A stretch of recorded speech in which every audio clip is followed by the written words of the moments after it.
The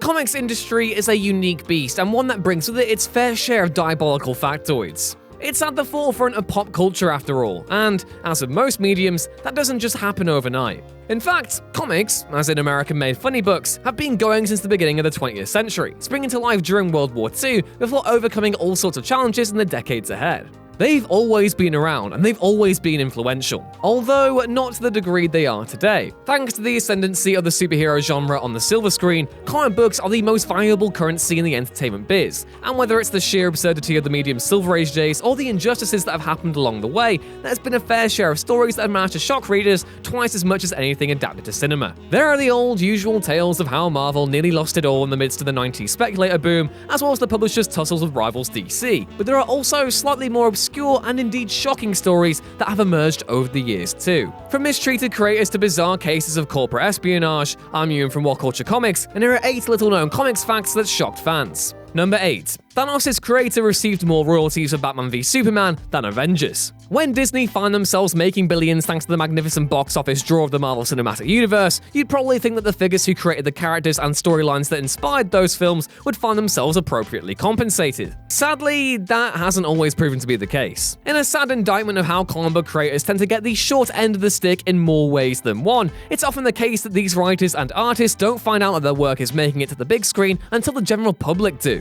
Occasionally, they get brought on as creative consultants, but it's a sad reality that scriptwriters, directors, and of course the stars themselves will all make twice as much as the people who inspired these stories in the first place. The disparity between Marvel and DC is made particularly apparent in this regard. Thanos creator Jim Starlin earned more for KGB's brief appearance in Batman v Superman than he did for Thanos, to many the MCU's most iconic villain and the star of the 2 highest-grossing Marvel films to date, Avengers: Infinity War and Endgame. The point is that, as Disney continues to rake in record profits in the MCU, the people that made it possible in the first place are continuously overlooked. Number 7. DC Comics were forced to implement a guerrilla rule. If you're a fan of either Marvel or DC, you'll probably be familiar with the fact that both publishers boast an inordinate amount of ape-based heroes and villains. DC more famously has Gorilla City, which is where Flash villain Gorilla Grodd hails from, as well as Ultra Humanite, who is actually Superman's first ever super antagonist. Oh, and there's Monsieur Mallah too, just for good measure. DC found themselves stamping down on their ape-based madness during the Silver Age of comics. Editor Julius Schwartz even claimed that, while comics with gorillas appearing in them were outselling the competition, editor Erwin Dudenfeld called them in to limit staff to 1 gorilla per month. Comics have had a lot of kooky obsessions over the years, but never to the point where they've had to self-regulate the amount of times a given trope could appear on their covers. Who knows when the next Primate-esque trend may hit? Shout out your favorite animals to appear in the comments below. Number 6. It took decades for DC to officially recognize Batman's true creator. For years, if you picked up a Batman comic, saw a Batman movie, or purchased a Batman video game, you'd come across a familiar prefix at the start of each adventure: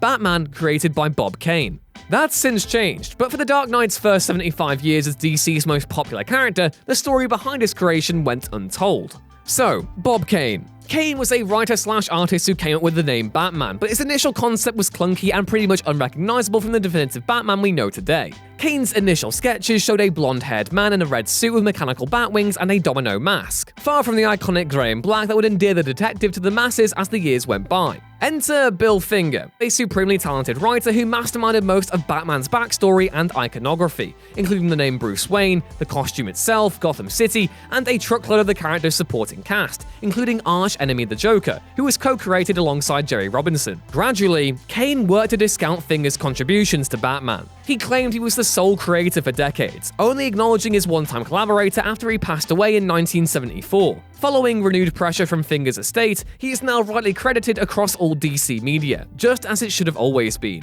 Number 5. A fan sold Spider-Man's black costume to Marvel for $220. There's no topping Steve Ditko's original Spider-Man design from Amazing Fantasy number 15, but Marvel have managed to come close once or twice. Perhaps the closest came in 1984's Secret Wars, where Spidey adopted what would eventually be known as the symbiote, and then as Venom. It's made charting that particular character's origins somewhat problematic, but the most confusing element of all is the story that prompted Spidey's change of threads in the first place. A fan called Randy Schuler actually wrote a fan letter to Marvel with a concept for a black costume, with the original idea being that Reed Richards would give Spidey a much-needed upgrade. Schuler's original design has since featured in the pages of sensational Spider-Man Self-Improvement, with Schuler collaborating with Peter David and artist Rick Leonardi to tell the story based around his original pitch. But the story gets wilder still. As it goes, Marvel editor-in-chief Jim Shooter was so enthused by Schuler's concept that he paid him $220 for the idea and offered to let him write the script for his concept. The latter part never worked out, but Spidey did eventually don a black suit in Secret Wars, which eventually went on to become one of the most profitable aspects of the character. Schuler's original sketches can be seen here. Swap the red with the white, and it's pretty much the exact same thing that dominated Spidey in the 1980s, and went on to make Marvel and Sony millions along the way. Number 4, Marvel seriously tried to replace the X-Men with the Inhumans, because films. This one isn't so much obscure as it is absolutely crazy, but the House of Ideas genuinely attempted to excise their most iconic superhero team from their mythos over a spat with 20th Century Fox. An unintended consequence of Marvel mounting their own challenge to Fox's comic book movies of the MCU, the publisher received an edict from perennial nuisance Ike Perlmutter that any character used by Fox in Marvel's comics should be expunged from the record. Perlmutter is the chairman of Marvel Entertainment and was most famous for reportedly almost causing Marvel Studios head Kevin Feige to quit the company for good. Marvel's mutants have been at the foreground of their publishing efforts for close to 60 years, and consistently for about 50 of them. They were the premier property before the Avengers movies, and so you can understand any effort to replace them in the comics wasn't exactly greeted enthusiastically. The team have conveniently mounted a resurgence in the build-up to and aftermath of the Disney-Fox merger, but it was obvious to see what was going on even before. The Inhumans, to be fair to them, are actually a fascinating property, but they could never hope to replace the X-Men, and certainly not as a result of petty corporate politics. Number 3. Marvel briefly changed the Black Panther's name to avoid controversy. Today, the Black Panther is considered one of the most iconic characters in Marvel's library. He's been a tremendous influence over the years, with Don McGregor's Jungle Action series oft cited as a seminal moment in the development of the superhero genre as a whole, but there was a time where he almost wasn't called the Black Panther at all. During the rise of the Oakland-based Black Panther Party, the revolutionary self-defense group pioneered by Huey P. Newton and other activists, Marvel found their own character in a potentially sticky situation. Keen to avoid comparisons and consequently showing their own limitations as a publisher, Marvel took to renaming T'Challa's alter ego as the Black Leopard, and went on to explain it in the most awkward way ever in Fantastic Four number 119. T'Challa honestly sounds like he's throwing a tantrum with his parents. Like, actually a leopard is a panther, so it's still fine. Duh. Anyway, it made no sense, no matter how much Marvel tried to justify it at the time.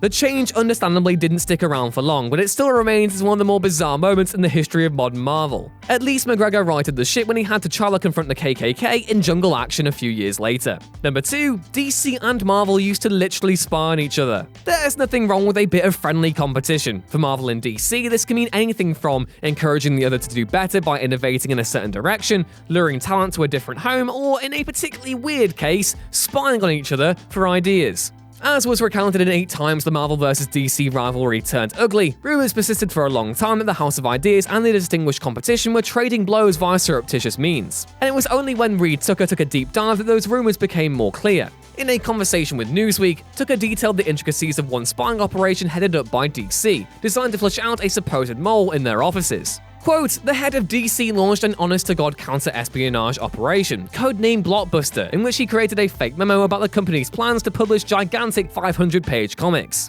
Sure enough, the spy took the bait, and soon there was talk over at Marvel of doing 500-page comics. It honestly sounds like the premise for a perfect comic. Frame it like some Packler-esque 70s thriller with an ironic twist, mind, and it would even be a great film too. Number 1, the Big Two's bizarre anti-marriage policy. Marvel and DC have a weird thing with the status quo, but that never used to be the case. Characters grew all the time, to the point where certain figures even aged and got married. Spider-Man and Mary Jane, Lois Lane and Superman and others all eventually tied the knot, but it was a trend both publishers came to bizarrely dislike as the modern age wore on. Blah blah, I know you've probably heard it all before in the brilliant major problem no one wants to admit with superhero comics essay we did the other week, if not what gives, but still, it's valuable context. It was Peter Parker and MJ who found themselves first on the chopping block. In a storyline dubbed One More Day, Peter decided to sacrifice his marriage and future with MJ in a deal with Mephisto in order to preserve the life of his elderly aunt. Writer J. Michael Straczynski was reportedly reluctant to helm the storyline, and it has since gone on to be reviled by much of the Spidey fandom.